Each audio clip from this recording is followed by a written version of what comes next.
Like Maria was saying, my name is Emily Grace Buck, and I'm a video game narrative designer and writer. This is the first time I'm giving this talk, so I'm really excited about this. It's something that I feel really passionately about because there is a really, really big disconnect between the people who buy and love video games and the people who make them. And it causes a lot of stress and sadness for everybody, I think, on both and all sides of that equation. And it's something that has gotten a lot of attention over the past year, especially when gamers have harassed developers.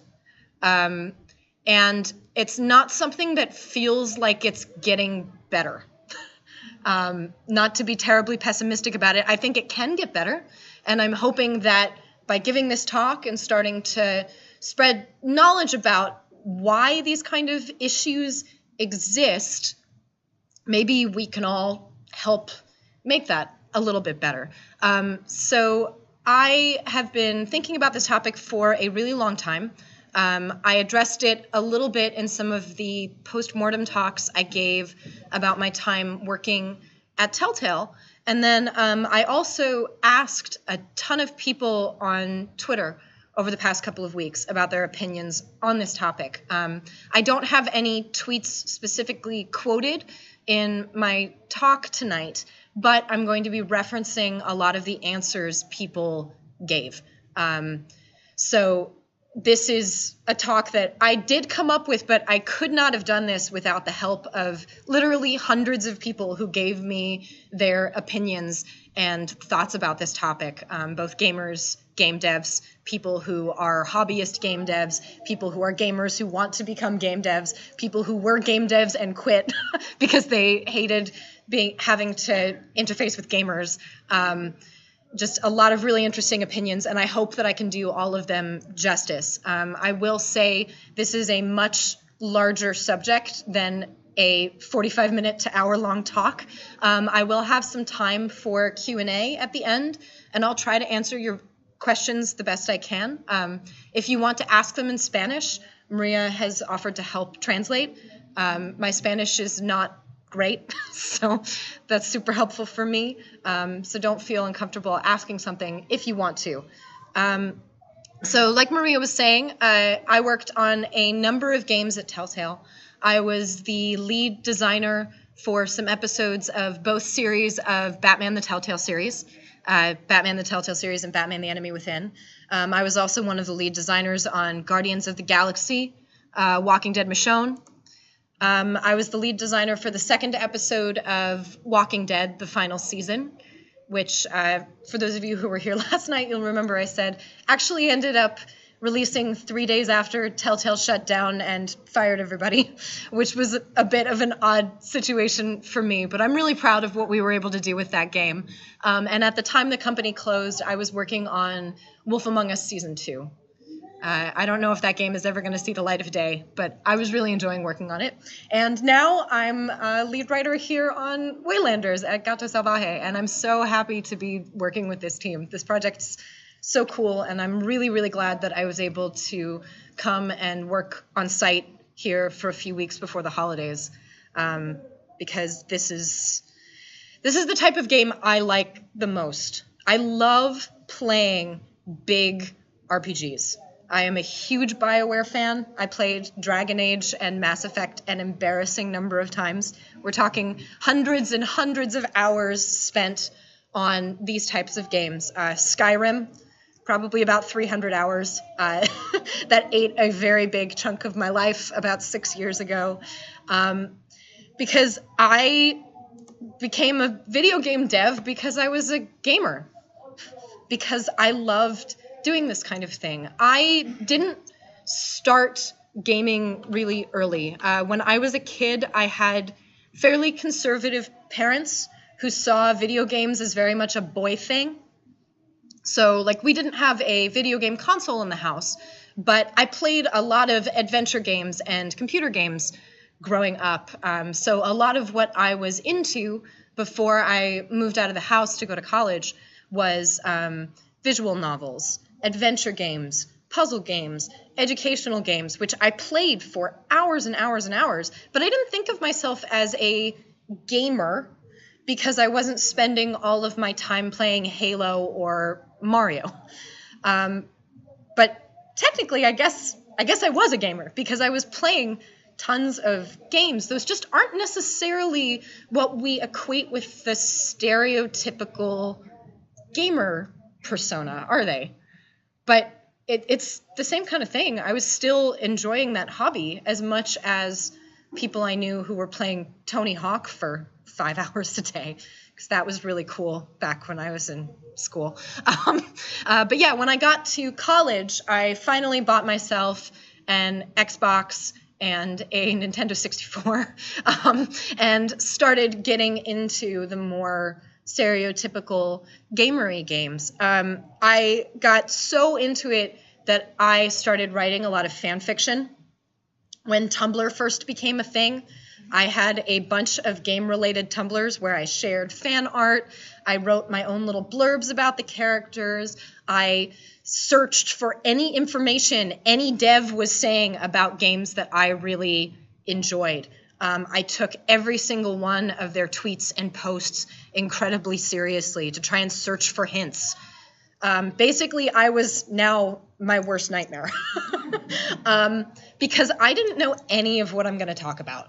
I had no idea. At the time, I wasn't trying to become a game dev. I didn't go to university for this. My undergrad degree is in drama. I was studying acting and at the time assumed that's what I wanted to do with my life. And even after I got my degree, I got a job as an elementary school drama teacher. I was teaching acting to kids. It wasn't until I got to graduate school and was studying education and realized I could make games and write tabletop game books for my graduate school projects that I was like, oh my God, this is a job. People make games for a living, and this is a skill that I could develop. I can learn how to code. I can learn how to create design systems. I can write stories that could show up in a game. I just need to translate some of the skills I've learned from acting and teaching to this medium and acquire a few more. And I did. And Telltale wasn't my first job. I worked my way up through a small educational game studio in New York called Cognito. When I was first hired there, I was a junior designer who worked part-time, kind of like an intern, even though I was already 25 at the time. It was there that I worked my way up, learned how to code, learned skills about game dev, and got my stuff together to eventually end up applying to Telltale, which was kind of my big break game-wise. And it was during that time at Cognito that I learned what different positions actually existed in the game industry. And that's when I decided I wanted to focus really heavily on narrative design and writing as opposed to systems design or trying to be a programmer. Because my job there, because it was a smaller studio, there were only like 20 people at Cognito, kind of encompassed a whole bunch of different jobs. And I think that's part of where gamers get really confused too. First of all, how many of you currently work in the game industry in some capacity? Okay, so a good number. How many of you want to work in the game industry but don't currently? Okay, also a couple people. Great. So at game studios, like between different game studios, the jobs aren't necessarily standardized with your job title. And how specific your job is depends on how big the studio is. Like if you're working in a tiny indie studio with 5 people, probably everybody does a little bit of everything. Everybody does a little writing. Everybody does a little coding. Everybody does a little art. Everyone works together on the marketing. But if you're working at a gigantic AAA studio like one of the EA sites or like Rockstar, They have people who their job is to do 3D models of grass. And that's basically it. That's what that person does all day long, every day, for years, because they can hyper specialize. So their title might be a 3D artist title, whereas 3D artist at a tiny studio means something completely different, which is really confusing to a lot of people who just casually like games and might not even have a concept of, when you say 3D artist, what that means, or how that differs from an environment artist or a concept artist or a character artist or an art generalist or a texture artist or a rigger. I just said a lot of words that are all real jobs. But we shouldn't expect gamers to know what we do. They have, in general, no idea how games get made. They enjoy them. They love playing them. And that's awesome. That's why we make them, right? Like we're making games so that people can have fun and explore the worlds we're creating, enjoy our stories, compete with their friends. And like I say up here, most gamers really don't care all that much about exactly what we do and exactly how games get made. They're focused on having a good time. They paid $5, $20, $60 for this experience. They're not paying for that in order to take a college class on what jobs they could have in the industry. They're paying that to be able to play the game because they love them. This is the most obvious statement I'm going to make in this presentation, but they love them more than a lot of other types of fans do. Like, there are people who love films and consider themselves cinephiles who watch a ton of movies, but there isn't kind of this cultural identity thing around movie lovers that there is around gamers, is there? Like, you don't really see movie lovers wearing t-shirts that say, like, I love movies all the time, the way you do with gamers. They don't have the kind of robust online communities where people stay up till 5 o'clock in the morning arguing with each other the way gamers do, because games are interactive. When you are playing a game, you are putting yourself in the story or in the experience. You're taking yourself out of your body and you're personalizing it. Because you're going through that experience and interacting with it in ways you don't interact with films and books, you start to feel ownership over what's happening. And with most video games, the more you play them, the better you get. It's kind of like a sport in a lot of ways, which is why I think the rise of like esports and that kind of thing is not remotely surprising. The more often you play Halo, the better you will be able to own your friends when they sign on. You can practice, you can improve. And as you improve, you start to feel like you know a lot more about the game, right? I mean, I've absolutely felt that. I got really into PUBG about a year ago. And the first bunch of times I played it, I was like 60th. I kept getting killed really, really quickly, and I'm not even necessarily that bad at shooters, but that game just like frustrated the hell out of me. I could not figure out how to get it. So I stopped playing with my friends for a while and played by myself and just practiced. And I started to understand how the game felt, and I started getting chicken dinners, and it felt really, really good. And I was like, I am the master of PUBG.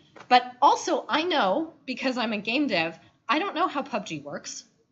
I probably have more insight than a lot of other people who play it, but I couldn't tell you what exactly their algorithm is for where they spawn guns or why. I don't know how that works. I don't know how they decide where supplies are going to pop up or the exact time spans in between them. I've never measured that. I don't know why they chose to put certain outfits in the game you can pick up, certain armors, because I didn't work on that.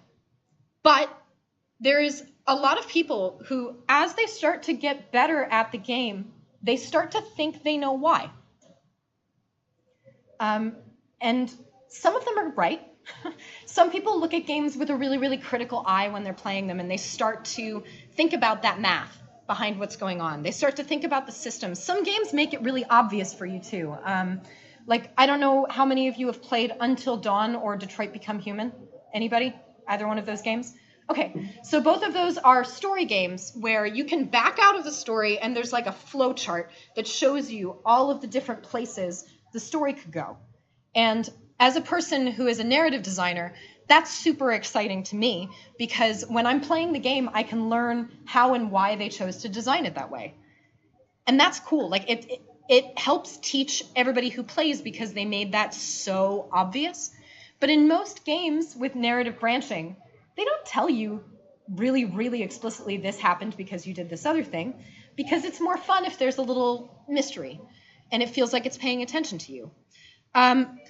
So as gamers develop that skill, they start to feel like they know how the game works. And then that skill turns into a lifestyle. I mean, we all know jokes like this, where it's like, if you're a gamer, you fall asleep at your computer with a bag of Doritos and a Mountain Dew, right? Like, that's a stereotype, but it's kind of a stereotype for a reason. I mean, I've stayed up almost all night playing a video game before. Am I proud of that?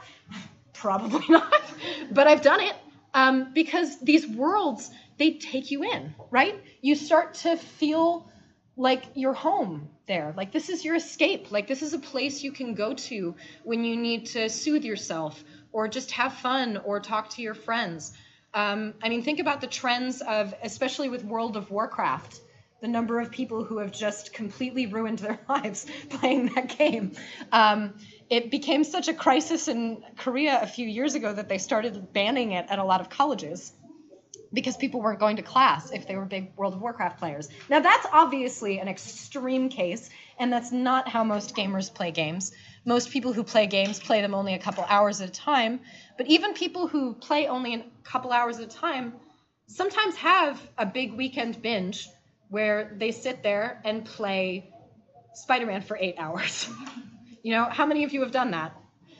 Yeah, a lot of us. It becomes a huge part of our identity. And then we start carrying that out of the game space. We start wearing clothes that have our favorite games on them. We start carrying backpacks that look like the backpacks carried by the characters in the game. It becomes a part of ourselves as we get really into fandom. It becomes a marker, like, I am a geek. Let me show you that I am a geek because of what I'm wearing, how I'm dressed, how I can talk about things. There's that stereotype of asking people if they have encyclopedic knowledge about the game to see if they're a real fan. Obviously, that's shitty and you shouldn't do that, but that comes from a place of devoting a certain amount of your time to games you love. It's just like if you go to school for a history degree and you spend years of your life learning about the history of a particular country, the chances of you bringing that up at a dinner party are pretty high, right? And if somebody says, like, oh, that's interesting, I also like Spanish culture, you could be like, but have you been to Coruña? You know? And gamers do the same thing because they're really in love with what they do. However, because culturally, gaming has always kind of been, until recently, a nerd thing or an underdog thing. The people who really liked games, there was a stereotype of they just sit there eating their Mountain Dew. They're just getting fat at their computers. They have nerdy glasses. They're not people who know how to communicate. And though I don't think that's the case anymore, video games make way more money than films, by the way. They're the highest earning part of the entertainment sector, and more people play them than read books or watch movies, like, by far. They're so mainstream, it's not even funny. I mean, we live in a world where the top-selling films are Avengers and Batman and things like that. Enjoying nerd stuff is not surprising. It's the norm. But there's still that fear that liking this stuff makes you weird, or that devoting, 12 hours of your time a week to playing Red Dead Redemption means you're lazy. That it's not a noble or socially acceptable pursuit. It's not a way to spend your time that people understand. And gamers start to feel that fear. Like, am I worthy of being a member of society because this is what I'm doing with my life? Am I just running away from things and living in a fake world instead of confronting what's going on? Am I lazy? And I think, personally, that's part of where we start to get this stereotype of lazy game devs. How many of you have ever seen or even said, because I've said it, like, why didn't you just make this character have another outfit in the game, you guys? That would have taken like a day, and it would have meant a lot to me. Or a very, very common one is, why doesn't this game just have multiplayer? Why didn't you put multiplayer in it? Why can't I go online with my friends? As if Unity just had like a add multiplayer button and you could click it. Game dev is hard. I'm seeing just like nodding and laughing in this room right now. Games take forever to make. Writing code is difficult. Making art assets is also insanely difficult. Writing scripts that fit in a game, you're going to take tons of iterations there. It takes a lot of time and effort to make a video game. Here's an example from my time working at Telltale. So I didn't work on the Telltale Minecraft games, but they were made while I was working at the studio. And for those of you who've never played them, the first season of Minecraft Story Mode just released on Netflix, which is pretty cool. I recommend giving it a try. Being able to play a video game with your TV remote is like surprisingly satisfying. But so when the team was porting that game to Netflix, since Netflix is a video streaming platform, instead of rendering things in the game engine as you watch the show, they had to basically record each moment of the game as a separate video and then line them up next to each other. And then the video jumps around in time depending on what choices you pick. Minecraft Story Mode, each episode that you play is between 45 minutes to 2.5 hours long, depending on the needs of that episode. The first episode is about an hour and a half in one playthrough. It was 20 hours of video for Netflix for just that first episode, based on the choices in the game. So when you're creating an experience for players that's short, you're actually creating a lot more than just that, because there's stuff that they don't see. There are things they're never going to interact with. So little requests like, why can't there be another outfit? In that case, that meant if you had a different outfit for that character, you'd have to have an entirely separate set of videos of that character in that outfit beyond even building it. So that would probably take 10 people, 2 weeks of time just for another outfit. When I was talking about this online, somebody asked, why can't you have a matching hat to go with every piece of armor in Dragon Age Inquisition? First of all, there's like 50-something sets of armor in Dragon Age Inquisition, so that's actually like 50 hats. That's a lot of hats. So every single one of those hats has to go through a concept artist. They have to go through a 3D artist who's going to model the hats. You have to talk to your systems designers to make sure that you're balancing the stats for those hats and you don't make something brokenly good or overly interesting, but that they're all a little bit different and cool. You have to play test those hats, make sure that none of them were too big, that they're starting to clip through the environment or clip through the character or clip through other characters. That's actually weeks and weeks of work for a ton of people.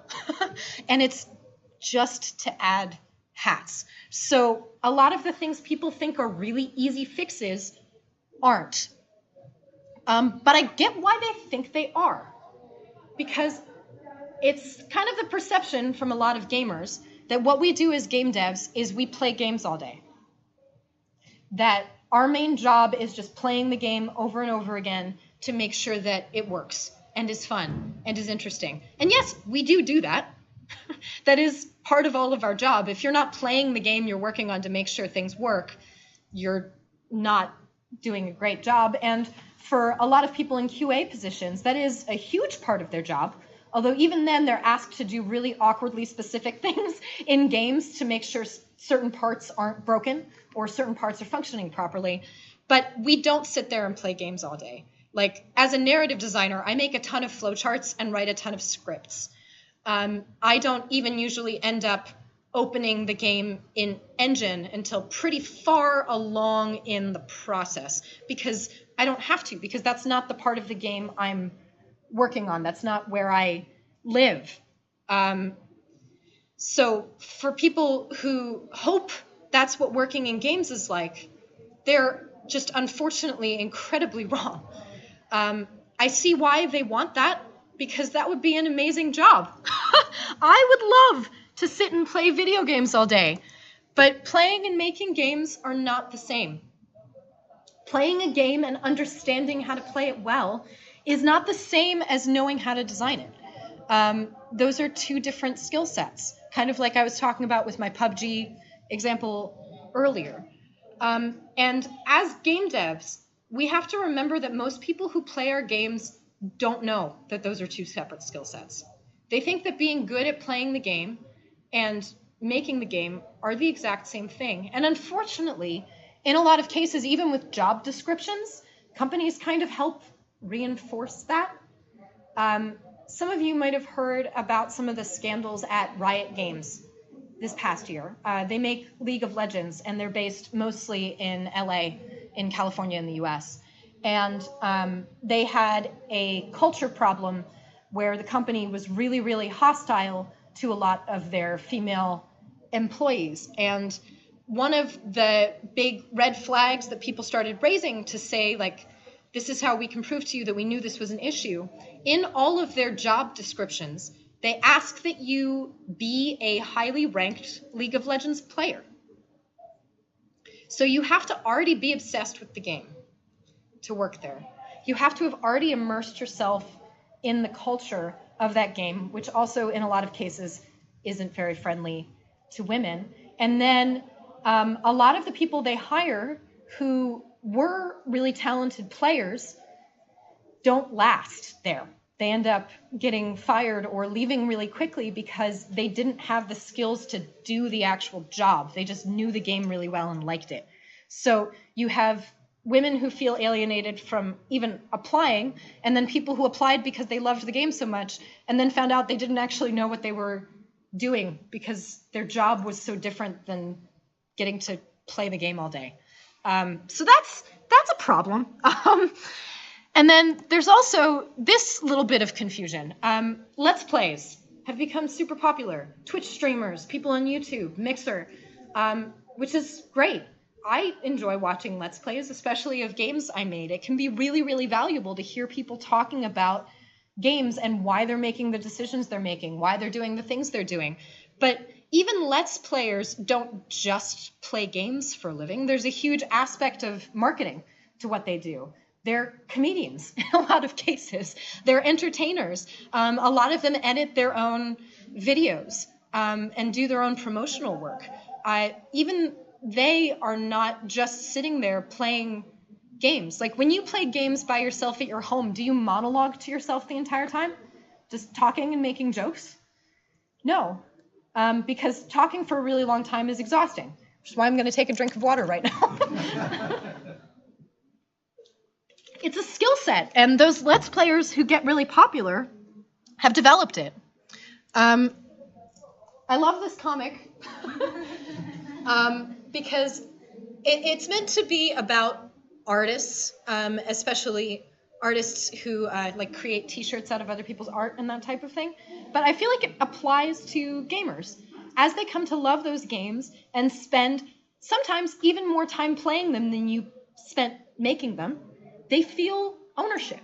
They feel like that game is theirs, and in a way it is. Like no one plays that game the exact way they did, and they may have some really interesting insights into how the game works. They may have really valid concerns or requests for how you should balance the characters in Overwatch, for example.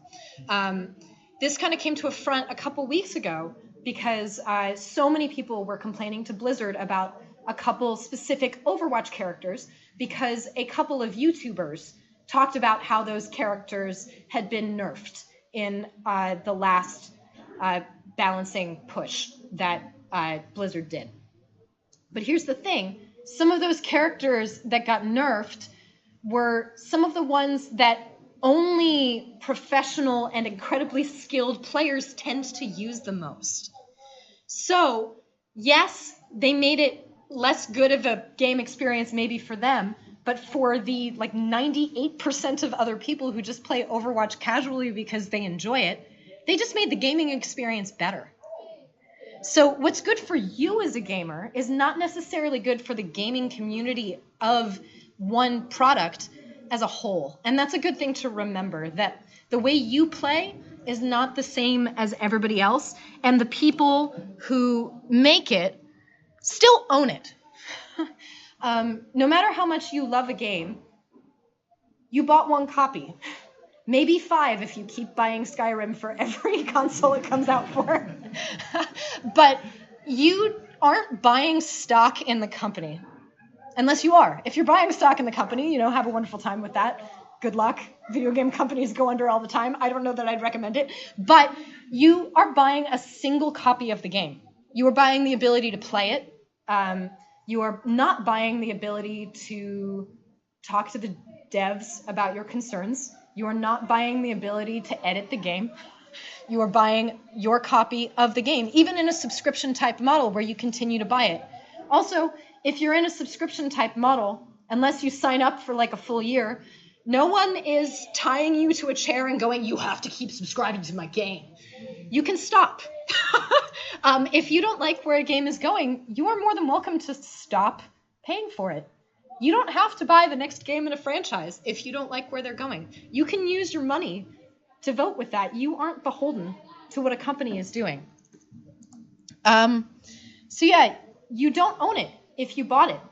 If you bought a previous game, you don't necessarily have any say over the next thing the company does. Should they listen to you sometimes? Yes. Especially when you're talking about accessibility and diversity concerns. Companies should do a lot more listening than they do. But when it's just, I really liked that character, why aren't they back? Maybe it's a valid concern, but also you don't work there. They're not paying you. You're not paying them. They have no obligation whatsoever to listen to you. And then this is the most dangerous one that we see a lot. I bought this, therefore I own you. A lot of gamers say this to devs online all the time. So I mentioned earlier, I worked for Telltale, which went under a number of months ago. The company doesn't exist anymore. And when it did, initially, Walking Dead, the final season, was canceled. We assumed that episodes 3 and 4 were never going to be finished, that they were never going to release. People were furious, partially because they bought the full game. And I get it. I would be mad too. If I spent $20 for 4 episodes and I only got 2, I would be upset. That is $10 that I was just, that was basically just stolen from me. However, people were so angry. They were calling my house phone. Me, who had just gotten fired, who no longer had an income, who did not own the game. I had no say over the fact that it was not being made anymore. I wasn't even working on The Walking Dead at the time the company closed. I was working on Wolf Among Us and had been for a few months at that point. People were calling my home, telling me I needed to finish the game for them, or they were going to hurt me, or they were going to kill themselves. They believed they were entitled to my labor because I had been associated with that company, even though, like I said, I didn't get any severance. So I wasn't being paid by anybody at all at that point. But still, people called my home. I have no idea how they got my personal number. That's not something I give out. But they found it and cared so much about this thing being finished that they contacted me. There have also been campaigns to get people fired from companies because people didn't like their political views, on both sides of the spectrum, both very, very conservative employees and very, very liberal employees. And I think that's deeply problematic. A high-profile one this past year was Jessica Price at ArenaNet and Peter Freeze from ArenaNet. They were both fired because Jessica got snarky with somebody on Twitter, and Peter stood up for her. The fans got mad. They asked for both of those people to be terminated. Peter had been with ArenaNet for like 12 years, and that was enough. The company let them both go. That's scary to me. And I don't quite know how to fix that. I don't know how to tell gamers, please don't fire me, But part of the problem is companies saying yes when gamers have those reactions. Like in the case of Telltale didn't exist anymore, so they couldn't stand up for me. I wouldn't have expected them to, Like my CEO lost his job too. There wasn't anybody who could fight for us. But with the ArenaNet example, that company could have said, no, let me discipline this employee internally, or she was right, or you can't tell me what to do, fans. But instead they caved. And after that happened, there have been a number of other campaigns from groups of gamers to try and get people fired. And they have, percentage-wise, mostly gone after really people who are really vocal feminists on Twitter, who are game devs. Not exclusively, but that has been their main set of targets, and that's not great. And then that's coupled with a lot of gamers thinking no one listens to me. Thinking, you haven't put the Sam Raimi Spider-Man suit in the game yet, and I'm mad at you. This happened today, by the way. There was a huge harassment campaign against Insomniac Games because they have not yet announced that they might make the Sam Raimi film's spider suit, despite the fact that there are 30-something spider suits in the game. People are mad that they haven't gotten that exact one, which has never been announced. The company has never said they're going to do it. They've never said they have the license to do it. People are mad, and they're saying, you don't listen to me. Meanwhile, like I said, game companies are literally firing people and putting their livelihoods at stake because they're listening so hard to gamers.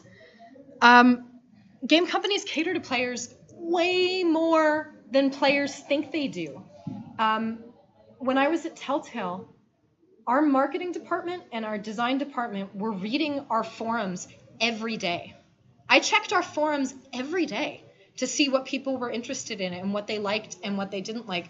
And I took that into account in my designs because I want people to enjoy the game. And if they were really, really hating a character, that tells me something, Like, even if I liked that character, if most of the most vocal people about our project thought they sucked, maybe I shouldn't make them be the main character in the next episode, right? Companies care, but they don't necessarily care and vocalize that a lot of the time, so people don't realize they're being listened to. Also because sometimes the fixes aren't necessarily exactly what people are asking for. Like I said with the characters in Overwatch, people ask for the game to be balanced and then don't understand that it has been more balanced because it affects them personally in a specific kind of way. And that leads me to my next points. Game companies keep a lot of secrets. Very few game companies talk about how games are made really often. A lot of game companies don't talk about who works there. It's more beneficial to them to keep people, what's the word I'm looking for? Thinking positively about the brand. They want you to think of Blizzard. They want you to think of Rockstar. They want you to think of Nintendo. They don't want you to think of the people who are the creative directors for each game, because that starts to become dangerous. If one game dev starts to be looked at as an auteur, or as the brains behind a project, then you have somebody like Hideo Kojima, who's incredible, right?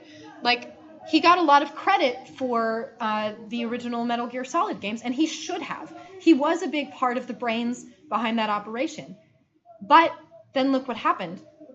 He got paid an unbelievably large amount of money for Metal Gear Solid 5, which is a really good game. And then he left, and now he formed his own studio, which is also making a ton of money. And when Death Stranding comes out, it's probably going to sell like gangbusters because people know who he is. By letting him kind of rise up, Sony lost that, you know? That's dangerous. So a lot of companies don't put individual devs out there. The other thing is because games are a group effort. Even the smallest of indie games, unless you're talking about the Stardew Valley guy, he's like the only person I know who has successfully made a game completely by himself. They're made by 5 or 10 people. And when you're looking at AAA games, it's sometimes hundreds or even thousands of people. Saying this person is responsible for this aspect of it is hard.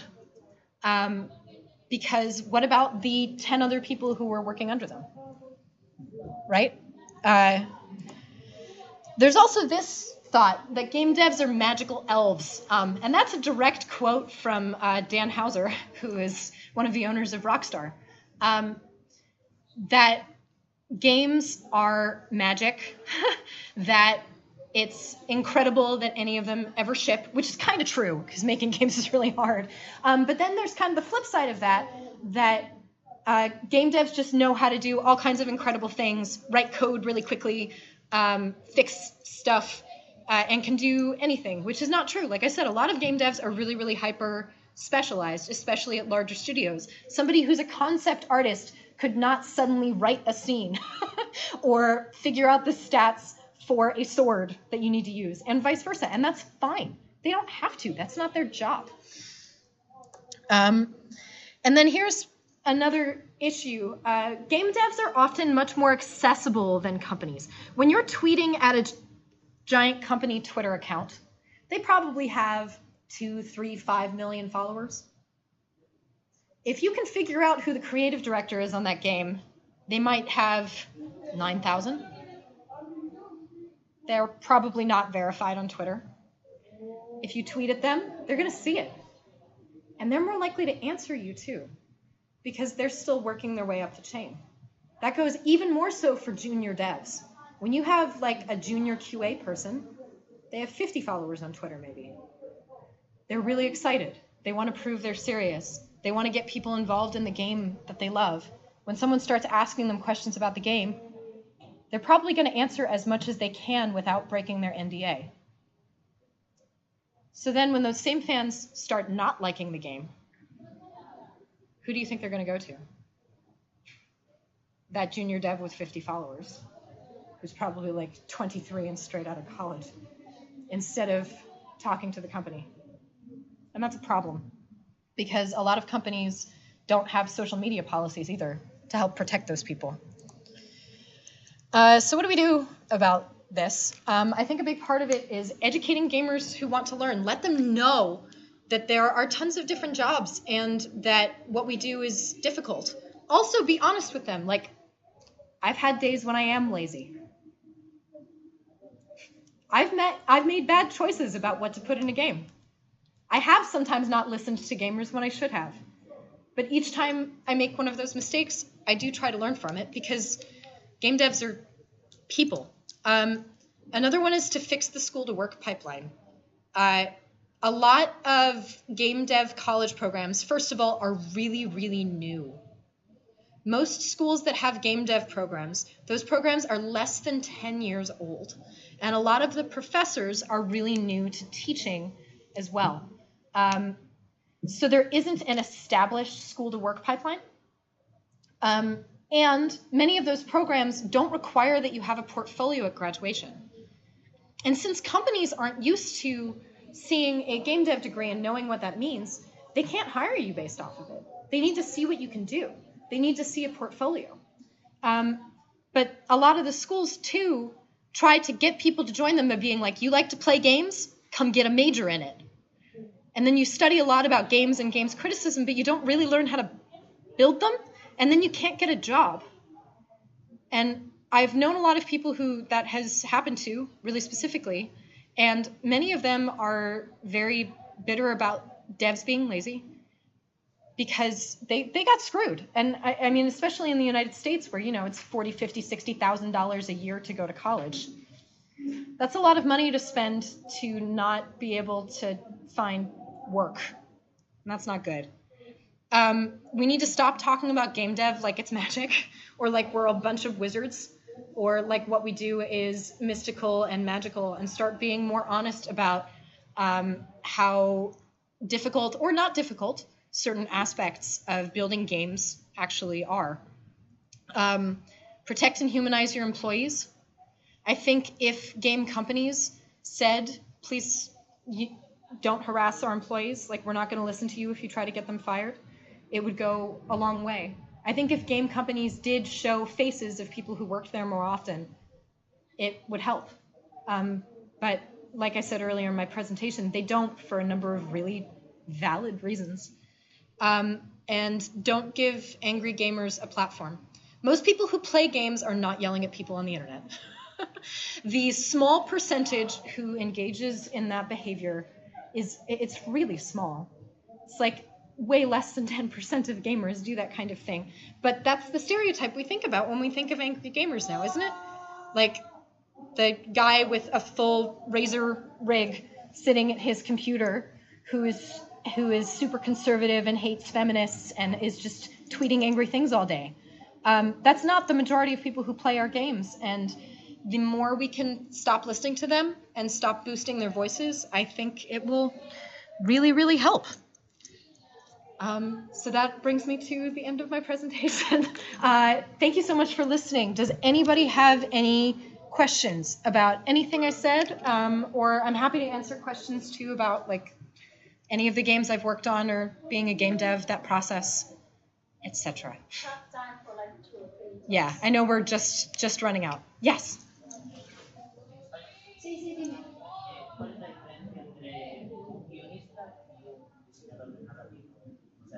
Vale. So what's the difference between narrative designer and writer? It depends on the studio. I have had both titles for the exact same job. Narrative designer means, more specifically, that you're in charge of crafting the story experience. You have to come up with the basically level design for conversations and story in the game. It's a little bit more of a user experience oversight role to make sure that all aspects of the game are telling the same story, and it may or may not involve writing. I sometimes have been a narrative designer where I didn't do the writing myself. I planned the story, and then there was a devoted script writer who did the dialogue. Whereas a writer may do all of those things narrative design does, or they may be that script writer. Sometimes in a writing position, you're just writing dialogue or just writing lore or weapon descriptions, that type of thing. And that's kind of where those two positions sit. Yeah. Maybe one more question? Or not. That's okay. Thank you so much for coming. If you think of other questions later, you are more than welcome to send me an email or hit me up on Twitter. I'm so happy you came. I'm sorry if the talk seemed really negative. I think gamers are amazing. And like I said, I'm one of them. I just want to think about how to straddle that gap a little bit better. So please stick around. We have a panel happening in about half an hour where we're going to be talking about diversity in games, and it should be really fun. Thanks, everybody.